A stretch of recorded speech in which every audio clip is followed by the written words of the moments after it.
Amado Espíritu Santo, recibe nuestro corazón agradecido, mi Dios. He venido este día, mi Dios, con alegría, con gozo, al encuentro de nuestro Dios. Gracias, gracias, mi Señor. Queremos conocerte cada día más. Queremos experimentarte cada día más. Amado Espíritu Santo, lléname de tu presencia y prepara el corazón de este pueblo, mi Dios, para que la palabra que hoy traes quede implantada en nuestros corazones y la hagamos carne, la hagamos vida en nuestra vida, mi Señor. Amado Espíritu Santo, lléname de tu presencia y prepara el corazón de este pueblo, mi Dios, para que la palabra que hoy traes quede implantada en nuestros corazones y la hagamos carne, la hagamos vida en nuestra vida, mi Señor. Gracias, gracias, Santo, Santo, Santo eres tú. Gracias por tu presencia, mi Dios.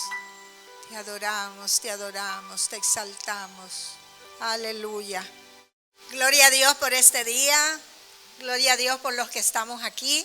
Estamos alegres porque ya estamos a punto de culminar la semana de ayuno y oración. Y yo sé que algo va a pasar o algo ya ha pasado. Yo sí he sentido, he experimentado cosas en mi vida maravillosas en esta semana. Porque Dios es bueno. Y cuando, amén, y cuando Él da una palabra, Él la cumple, hermanos, si viene de su corazón. El tema que voy a compartirles este día es un tema que lo he tenido en mi corazón por algún tiempo, pero que Dios pueda transmitirnos lo que Él quiere darle a la iglesia. Lo he llamado al Dios no conocido. Y una de las cosas que los cristianos deberíamos procurar con mucha diligencia es conocer a Dios. Y basé este mensaje en una experiencia que tuvo Pablo en uno de sus viajes misioneros, cuando él visitó a Atenas, una de las ciudades de Grecia. Y cuando él vio la idolatría de aquella ciudad, él quedó sorprendido en gran manera y conmovido también.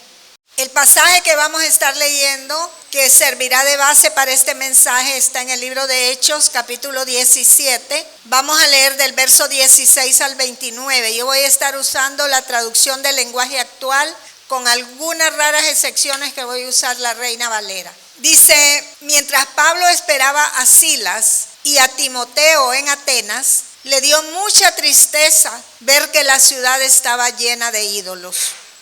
En la sinagoga hablaba con los judíos y con los no judíos que amaban a Dios. También iba todos los días al mercado y hablaba con los que él encontraba ahí. Qué tremendo era Pablo, ¿verdad? Yo es uno de los personajes que más admiro de la Biblia, porque a pesar de que él no caminó con Jesús ni fue uno de sus discípulos, Pablo fue el que escribió casi todas las epístolas de la Biblia y el que hizo viajes misioneros fuera de Roma. No fue Pedro, fue Pablo. Así que Pablo es todo un personaje. Y Pablo tenía una pasión por las almas. Por eso dice que él a quien encontraba evangelizaba. Dice, algunos eran filósofos, de los que pensaban que lo más importante en la vida era ser feliz. En la Reina Valera dice que eran los epicúreos. Y otros dice, eran los filósofos que enseñaban que la gente tiene que controlarse a sí misma para no hacer lo malo. Estos eran los estoicos. Algunos de ellos preguntaban, ¿de qué habla este charlatán? Otros decían, parece que habla de dioses de otros países, pues habla de Jesús y de la diosa resurrección. Grecia en ese tiempo, hermanos, no era gobernada por monarquías, ni tampoco por presidentes, por gobernantes, sino que había una especie de consejo de la gente más prominente e intelectual de la sociedad. Entre ellos estaban la corriente de estos filósofos epicúreos y estoicos, de lo que nos habla la Biblia. Del verso 19 al 22 dice la palabra: en Atenas, la junta que gobernaba la ciudad se reunía en un lugar llamado Areópago. A la gente y a los extranjeros que vivían ahí les gustaba mucho escuchar y hablar cosas nuevas. Así que llevaron a Pablo ante los gobernantes de la ciudad y estos le dijeron: lo que tú enseñas es nuevo y extraño para nosotros. ¿Podrías explicarnos un poco mejor de qué se trata? Pablo se puso en pie ante la junta y les dijo: habitantes de Atenas, he notado que ustedes son muy religiosos. El Areópago era una especie del Sanedrín de los judíos, a donde se reunían estos letrados a tratar los asuntos más importantes del país. Parte de lo que a ellos les gustaba, según la Biblia, era oír las últimas novedades que ocurrían tanto en el mundo como en su nación. Y cuando ellos se enteraron que Pablo hablaba de un nuevo Dios, ellos se interesaron en saber acerca de ese nuevo Dios. Y lo mandan a llamar para que él les explicara de qué se trataba lo que él andaba predicando. Y Pablo, al ver los cientos de dioses que había en el Areópago, de manera sarcástica les dice: veo que ustedes son muy religiosos y observo que tienen muchos dioses. En la mitología griega, hermanos, ellos tienen un vasto universo de dioses, de héroes y de criaturas fascinantes que incluso hacen películas, ¿verdad? Que cautiva y ha cautivado a las generaciones a lo largo de toda la historia. Entre sus deidades hay un grupo selecto que son 14 dioses que se destacan por su influencia en la cultura y en la mitología griega. No voy a hablar de los 14 dioses. Entre ellos está Zeus, Deméter, Atenea, Artemisa, Apolo, Hades, Ares, Poseidón, Hermes, Dionisio y otros más. En el verso 23 del capítulo 17 dice: mientras caminaba por la ciudad, vi que ustedes adoran muchos dioses. Hasta encontré un altar dedicado al Dios desconocido. Pues les dice Pablo, ese Dios al que ustedes honran sin conocerlo es el Dios del que yo les hablo. Entonces Pablo les dice: damas y caballeros atenienses, el Dios del que yo hablo es al que ustedes le han hecho un altar y le llaman Dios no conocido, que lo han adorado sin ustedes conocerlo. Y entonces Pablo les da el currículum del verdadero Dios. Ahora vamos a ver el currículum del verdadero Dios. Del verso 24 al 29 dice: es el Dios que hizo el mundo y todo lo que hay en él. Es el dueño del cielo y de la tierra y no vive en templos hechos por seres humanos. Tampoco necesita la ayuda de nadie. Al contrario, Él es quien da la vida, el aire y todo lo que la gente necesita. Gloria a Dios. Y a partir de una sola persona hizo a toda la gente del mundo y a cada nación le dijo cuándo y dónde debía vivir. Dios hizo esto para que todos lo busquen y puedan encontrarlo. Aunque lo cierto es que no está lejos de nosotros. Él nos da poder para vivir y movernos y para ser lo que somos. Así lo dice uno de los poetas de su país. Realmente somos hijos de Dios. ¿Puede decirlo? Realmente somos hijos de Dios.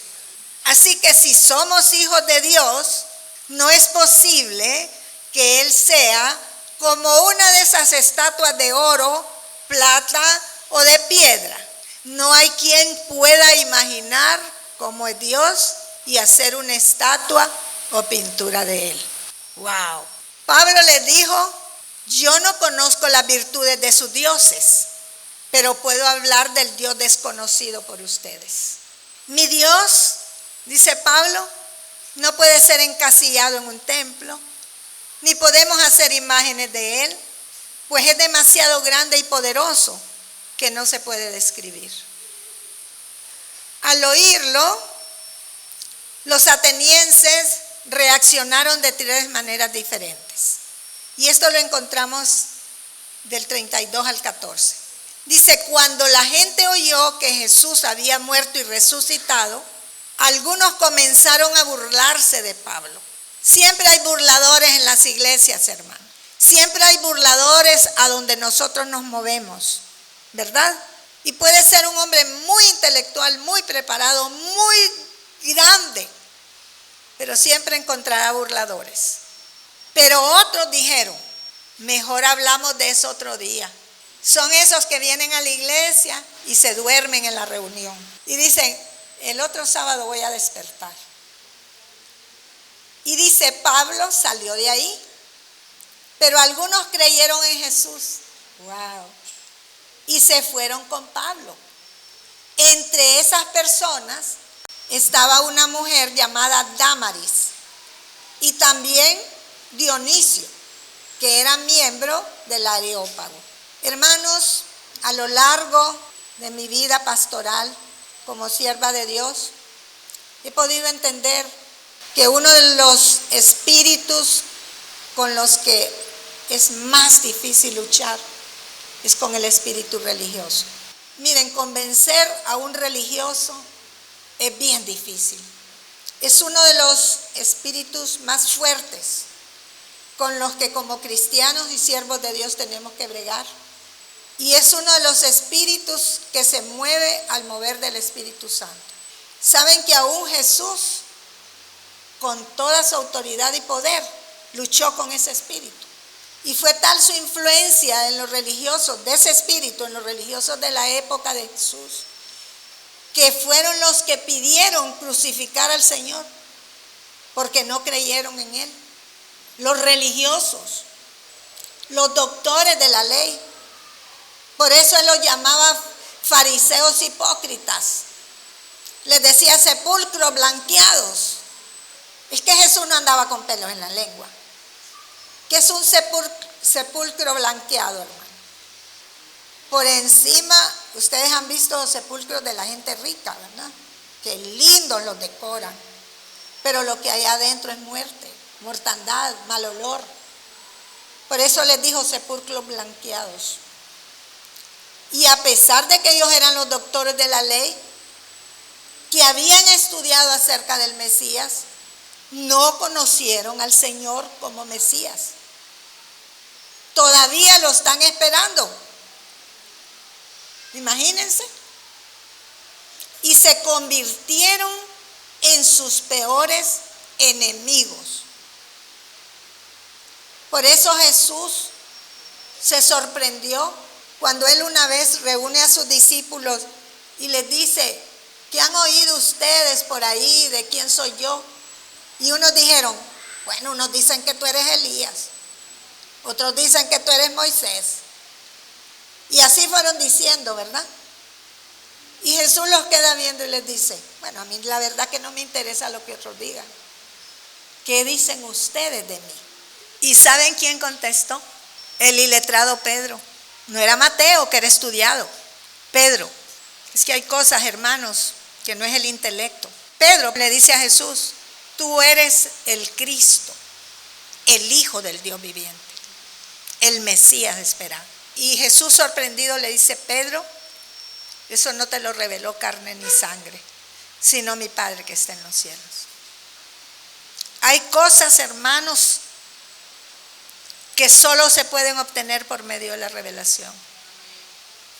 Por eso debemos buscar con diligencia la revelación del Espíritu Santo. Hay cosas que nosotros queremos hacer, pero busquemos en el Espíritu. ¿Es esto lo que me conviene? ¿Está Dios de acuerdo en que yo tome esta decisión? ¿Viene de mi corazón o viene de tu corazón?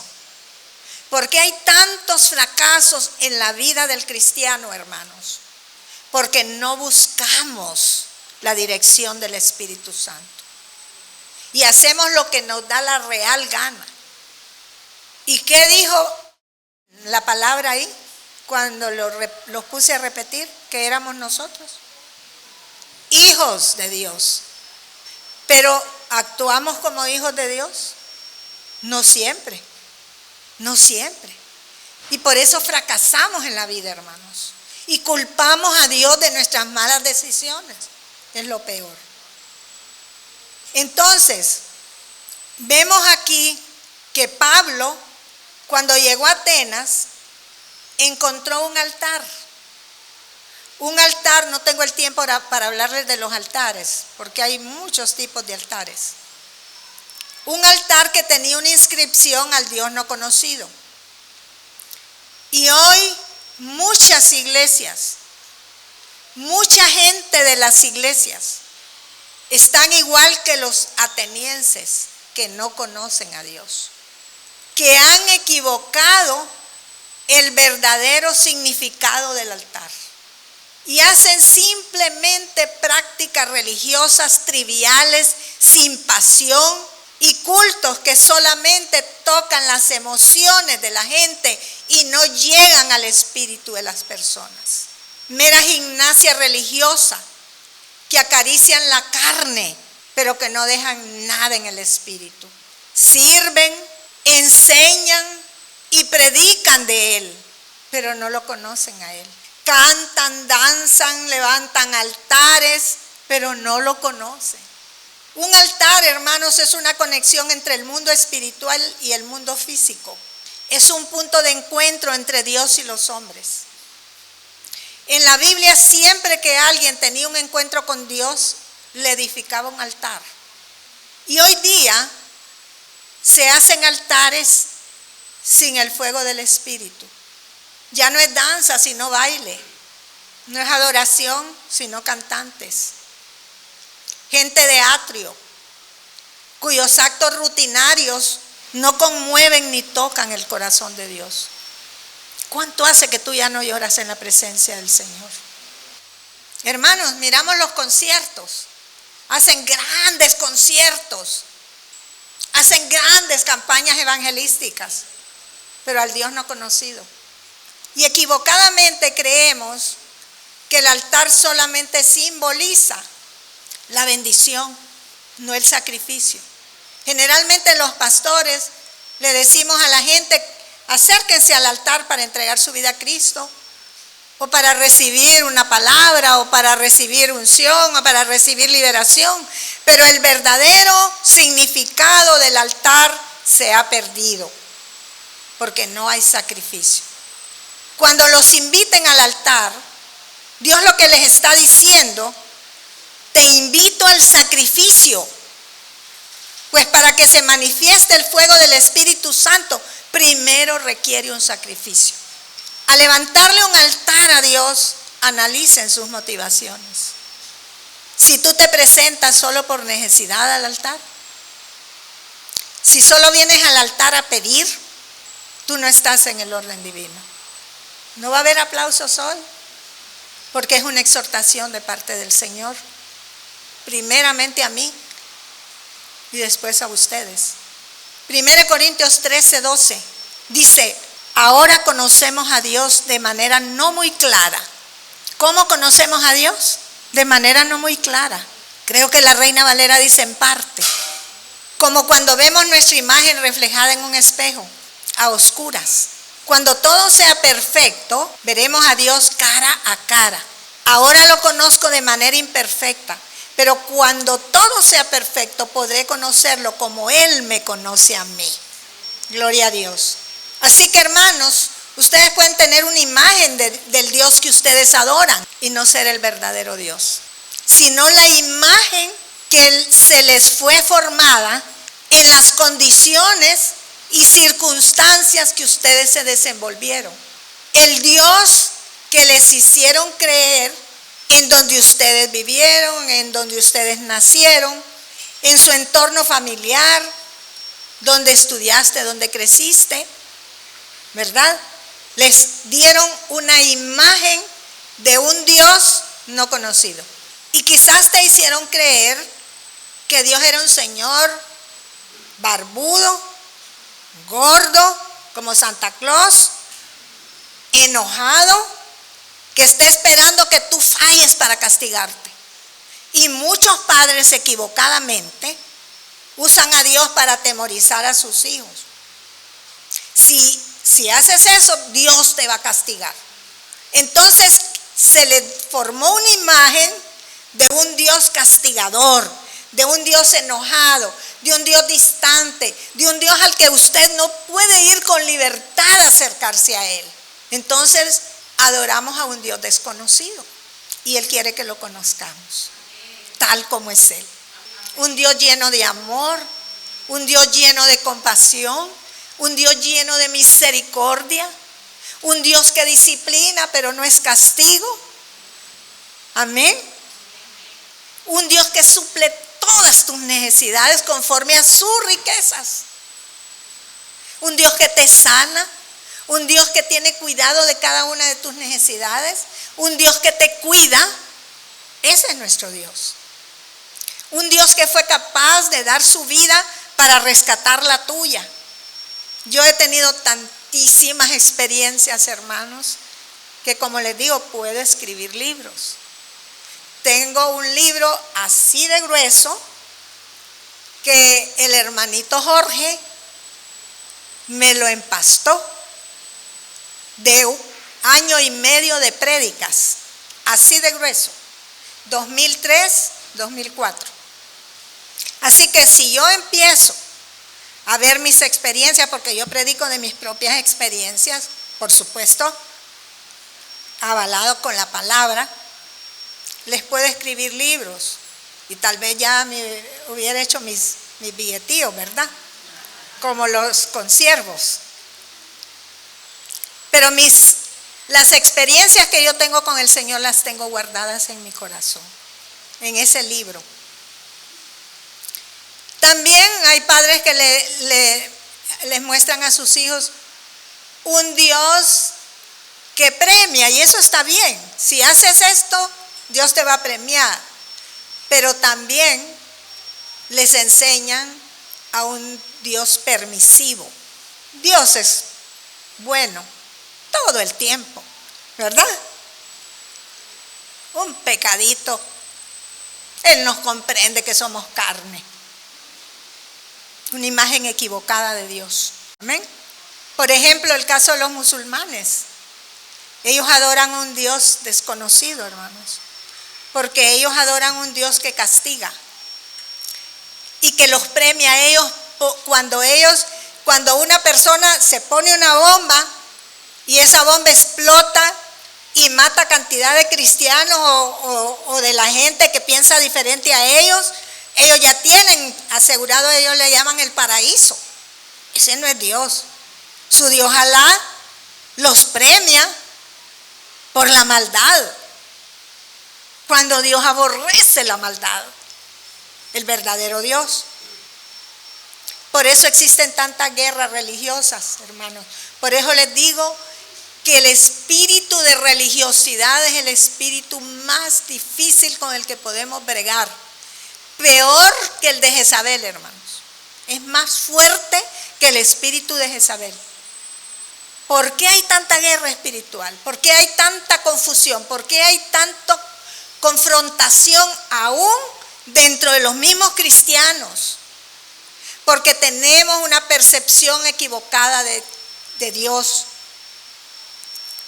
Y es importante entender, hermanos, que como hablaba Pablo, es un Dios que no lo podemos encajonar de ninguna manera.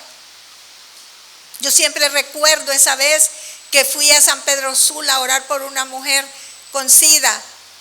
Y yo le decía, Señor, pero es que esta mujer está pero cerrada y te odia y esto, el otro, ¿y qué hago? Le prediqué del Génesis al Apocalipsis. Y yo mejor me voy, porque yo tenía como 3 horas de estar sentada ahí. Y me dijo, sácame de esa cajita de fósforos en que me tienes metido. Solo da la palabra y ordena para que ella sea sana. Tenemos que conocer a Dios, hermanos. Lo he conocido como el Dios que resucita los muertos. El otro día recordaba, fuimos con la tía Marta a orar, la mujer resucitó, pero la familia le rogamos, no le inyecten esa formalina. Y cuando la inyectaron, hermanos, la mujer lloró. Recuerdo el Lázaro del seguro.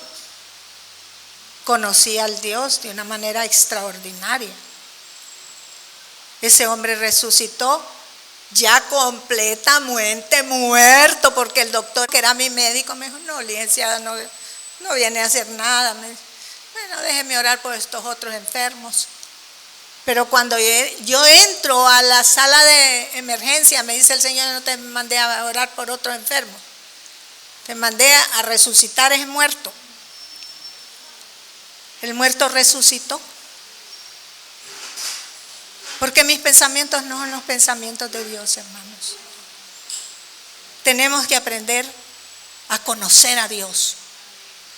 Y es tan importante entender, hermanos, que aún su nombre es impronunciable.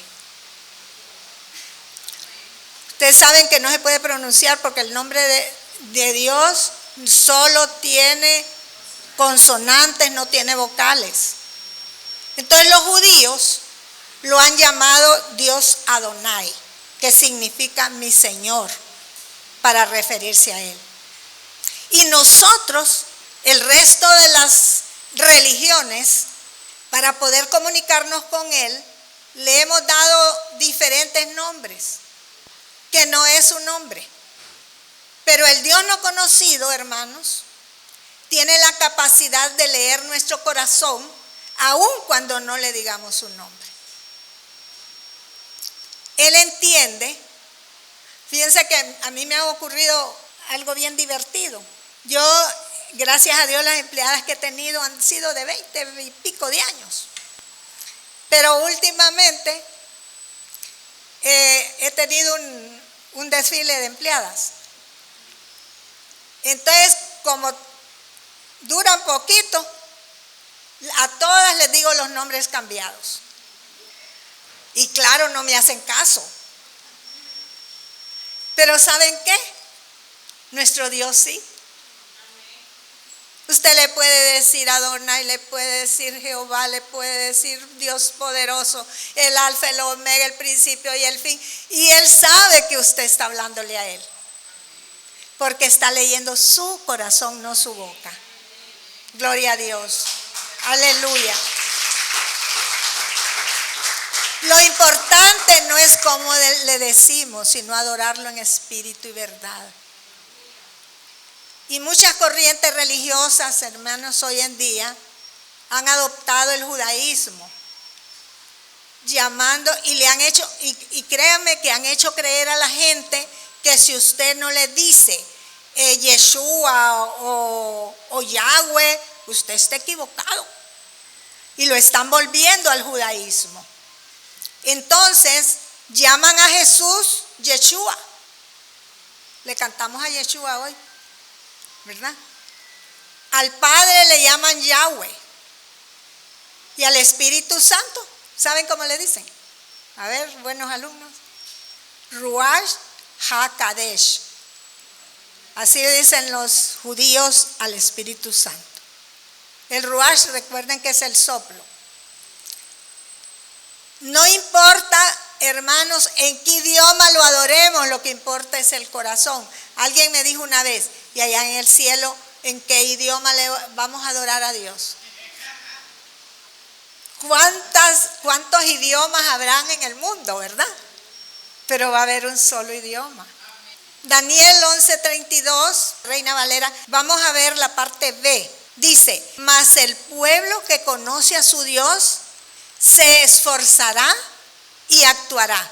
¿Cuál es la característica de un cristiano que conoce a Dios? Que se esfuerza y actúa. La segunda parte, 32.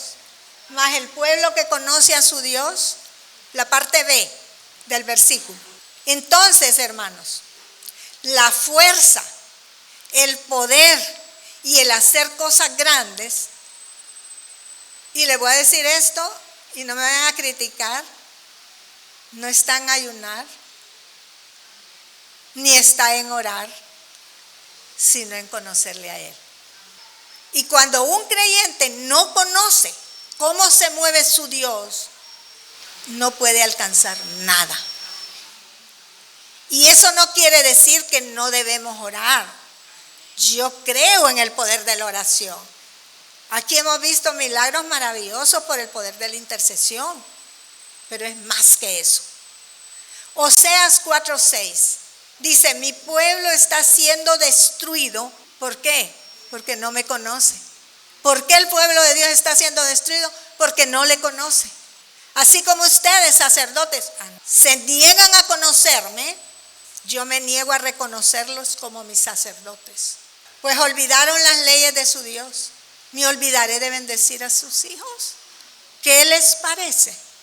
Miren, hermanos, yo creo que aquí ya vemos muchos padres y quizás no nos interese tanto que nos bendiga Dios a nosotros como que bendiga a nuestros hijos. Yo creo que aquí vivimos los padres y las madres particularmente en la brecha. Señor, mi hija, Señor, mi hijo, Señor, mi otra hija. Amén. A mí un día Dios me dijo: ya no me ores más por ese hijo. Lo hastié, que antes que hijo tuyo es hijo mío. Por otra hija, hermanos, yo oraba. Miren, yo ungía las almohadas, yo ungía el colchón, yo me acostaba así, miren, como cruz en la cama y oraba por esa hija. Y Dios me dice un día, es que me reprendía, porque no conocía a ese Dios, que no tengo que estarle diciendo, miren, no hay cosa peor que un hijo, ¿verdad que me vas a dar ese par de zapatos, mamá? Pero me vas a comprar los zapatos, mami. Dan ganas de ahorcarlo. Pues así Dios con nosotros: ya me pediste, yo no soy sordo. Y me dice el Señor: ¿acaso crees tú que tú anhelas a tu hija más de lo que yo la anhelo? El Espíritu Santo que mora en ella la anhela desesperadamente. Y hermanos, yo entregaba la carga, porque aprende uno a conocer a Dios. ¿Saben cuándo aprende usted a conocer a Dios? Cuando está pasando las pruebas. Cuando usted no tiene problemas, no, todo es bonito. Entonces, es más que hablar con Dios. Es una relación de intimidad y de deleitarse en su presencia. El cristiano que conoce a Dios no va donde Dios con un rosario de peticiones, sino a decirle: qué bello eres, cuánto te amo, Señor, eres hermoso, eres precioso, realmente que eres maravilloso. Y Él se encarga del resto. Entonces, ¿cómo conoces a Dios? Saben, yo no conocía al Padre. Me costó mucho conocer al Padre, porque no tenía ni figura ni imagen de Padre. Y conocí al Padre en un momento tan difícil de mi vida, que le pegué una gritada, hermanos. Le grité a Dios, pero que creo que los vecinos me oyeron. ¿Qué clase de padre eres tú, que permites que yo sufra esta experiencia tan terrible? Y hermanos, me mostró una visión y me mostró a Jesús crucificado.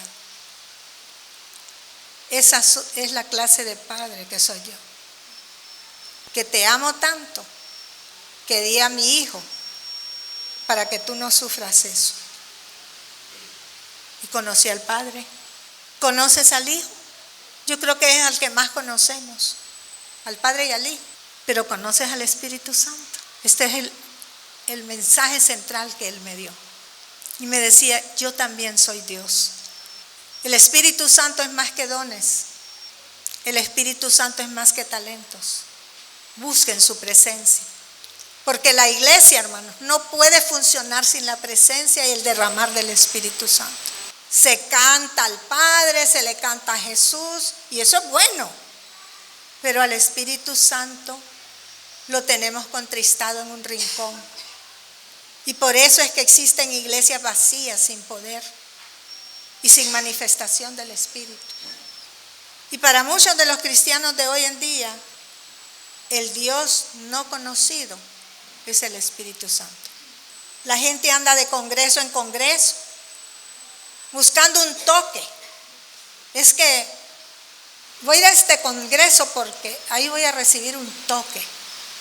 Y lo toca el Espíritu Santo, pero vuelven a ser los mismos. Escuchan cuanto predicador les dicen que es bien ungido, pero en ningún momento se meten en profundidad con el Espíritu. Él y tú. Y Él está en todas partes. Corren al altar una y otra vez, pero nada sucede en su vida. No hay cambios. Y el Dios no conocido se quiere manifestar ahora entre nosotros.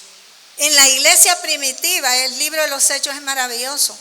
El Espíritu Santo llevaba la voz cantante. Él decía, apártenme a este y a este para la obra misionera. Y nadie lo estorbaba. Otras veces decía, no, ellos planeaban, vamos a ir a Grecia. No, no van a ir. Amén. Y ellos obedecían. No planeaban nada sin su consentimiento. Por eso ellos, Pedro, dice la palabra que con la sombra sanaba y liberaba. No imponía manos, porque estaban llenos del Espíritu Santo. El Espíritu Santo hablaba y se manifestaba. La iglesia no tomaba ninguna decisión sin la autorización del Espíritu. Y nosotros ahora somos machos sin dueño, hermanos. La religión no es otra cosa que una rutina sin revelación. Hacemos las cosas por rutina. El sábado voy a ir, si es que vienen, voy a ir a la iglesia. El tal día voy a ayunar porque yo quiero algo de Dios. Yo voy a orar, yo ahora me comprometo, Señor, que por lo menos, como decía Jesús, no han podido orar ni siquiera una hora. Yo voy a orar una hora, Señor. Y a los 10 minutos no hayan que decir, porque es una rutina religiosa. No tienen comunión con el Espíritu. Y ya no hayan que decir. Porque lo primero que dicen es, Señor, el carro se me arruina. Señor, estoy endeudado. No tengo trabajo. Tengo tal problema, etcétera, etcétera. Y allá, al final se acuerdan que Él existe. No hay intimidad con Dios. No, yo también soy así, ¿no? Imagínense ustedes, hermanos, qué importante es que conozcamos al Espíritu Santo. Que Jesús le rogó al Padre que lo enviara a la tierra. Le rogó al Padre que enviara al Espíritu Santo a la tierra. ¿Qué necesidad tan grande hay del Espíritu Santo? Que Jesús le rogó al Padre. Juan 14, 16, Reina Valera. Miren lo que le dice Jesús. Yo rogaré al Padre y os dará otro consolador para que esté con vosotros para siempre. ¿Quién es que está con nosotros para siempre? El Padre, el Hijo, el Espíritu Santo. Y lo tenemos en un rincón, sentadito ahí. Cuando me acuerde, te voy a hablar.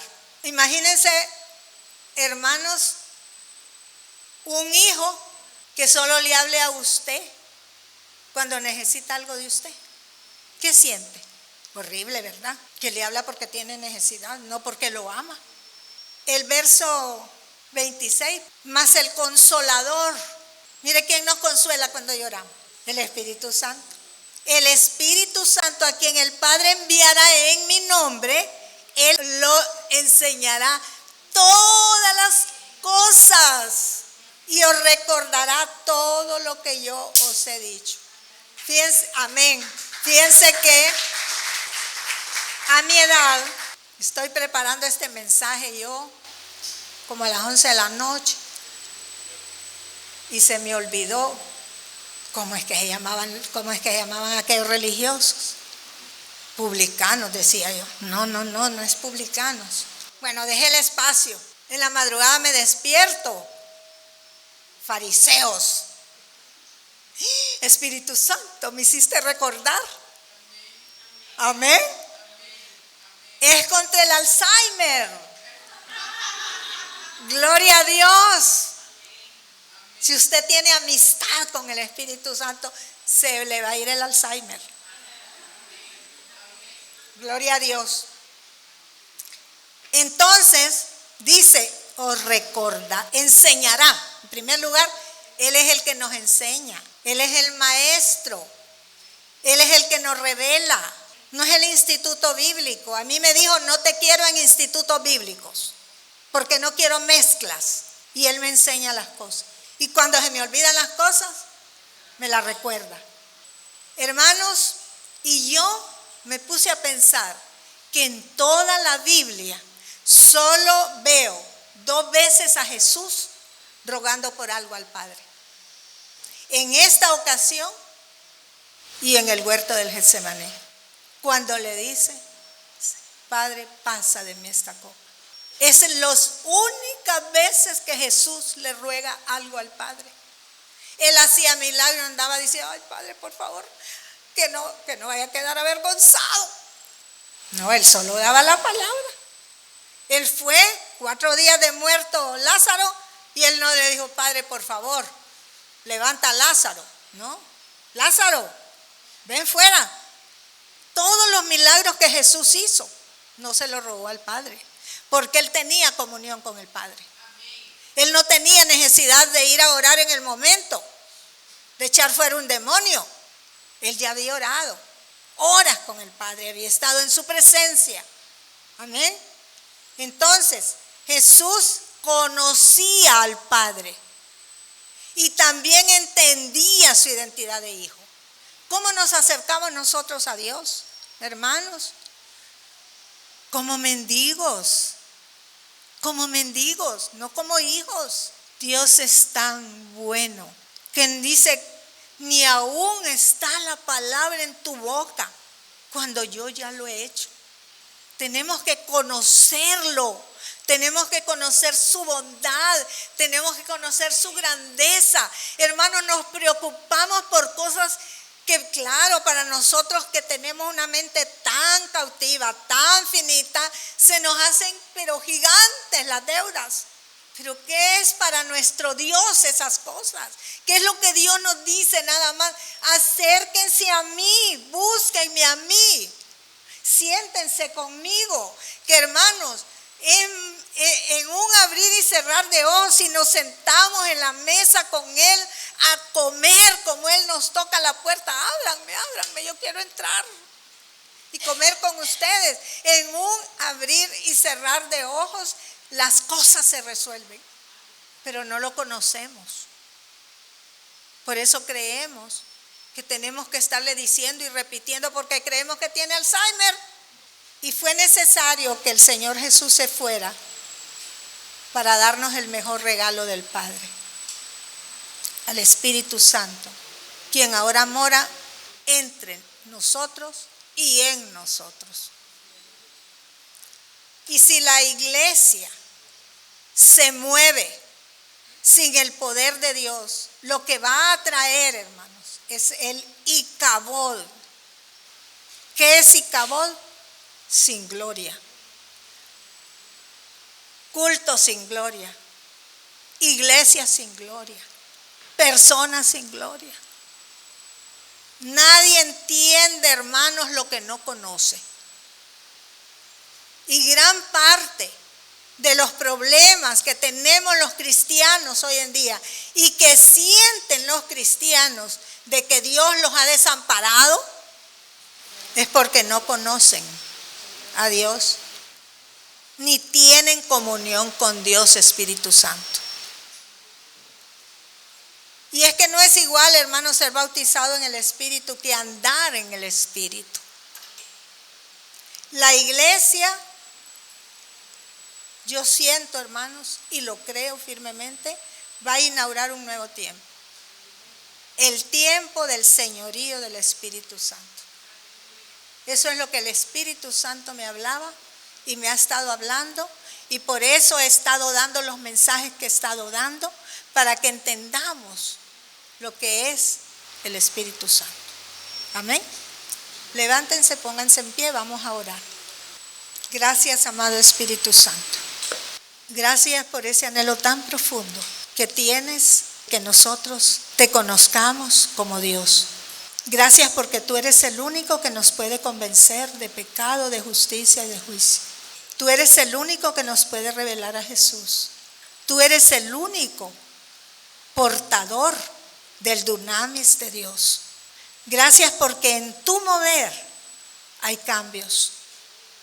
Como nos dijiste el sábado pasado, viene un parteaguas que tú lo estás haciendo porque te estás moviendo en medio de nosotros para sacarnos, Señor, a libertad, para sacarnos de la esclavitud y llevarnos a todas esas promesas que todavía están ahí en el segundo cielo retenidas, pero no porque tú no las hayas enviado, sino porque hay una batalla espiritual que no la hemos podido ganar, porque solo se gana en el poder del Espíritu.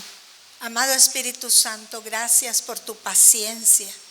Gracias porque a pesar de que no te hemos tomado en cuenta en las decisiones que el día a día tomamos, estás tú ahí todavía esperando, como viendo por un hoyito a ver qué están haciendo.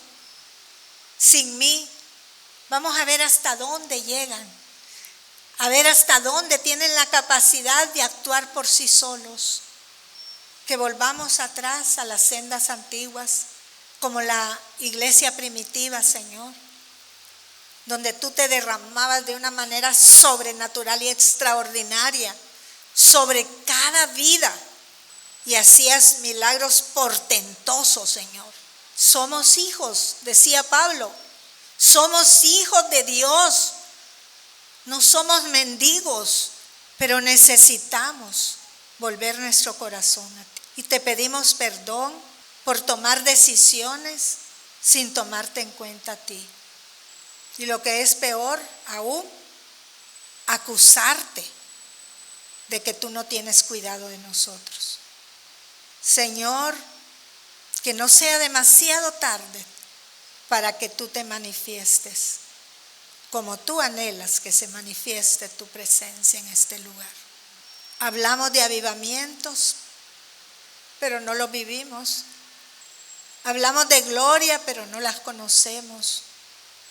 Pero ya ha llegado el tiempo que, como Jesús les dijo a sus discípulos, no se muevan de ahí. Manténganse expectantes y esperando la venida del Espíritu Santo. Estamos esperando esa manifestación gloriosa, Señor. Y sabemos que lo que ocurrió el día de Pentecostés no es comparable a lo que va a ocurrir en los postreros tiempos. Porque Joel ha dicho que el derramamiento de tu Espíritu va a ser sobre toda carne, aún sobre los bebés, sobre los ancianos, sobre toda carne. Esa es tu promesa antes de la venida del Señor Jesús. Porque Dios no es un Dios perdedor. Dios no va a permitir que su iglesia viva mediocremente, por la que Él dio su sangre Dios no va a levantar una iglesia endeudada, amargada, enlutada. Porque para Dios hacer un milagro es un segundo. Dice que como pestañear, abrir y cerrar los ojos. Pero necesitamos conocer al Espíritu Santo. Para allá vamos, iglesia. Porque Él nos está enseñando todos estos secretos y todos estos misterios que están guardados para su iglesia en los últimos tiempos. Por eso tenemos que ser esos Pedros, que no te lo reveló carne ni sangre, sino mi Padre que está en los cielos. Busquemos desesperadamente la presencia de Dios y de conocerlo a Él tal cual es Él. Gracias, mi amado Espíritu Santo, porque grandes cosas harás con nosotros. Y nosotros estaremos alegres, con un gozo verdadero, con un gozo que viene de ti, el gozo del Espíritu Santo, que es la fuerza de todo cristiano. Gracias, mi Señor.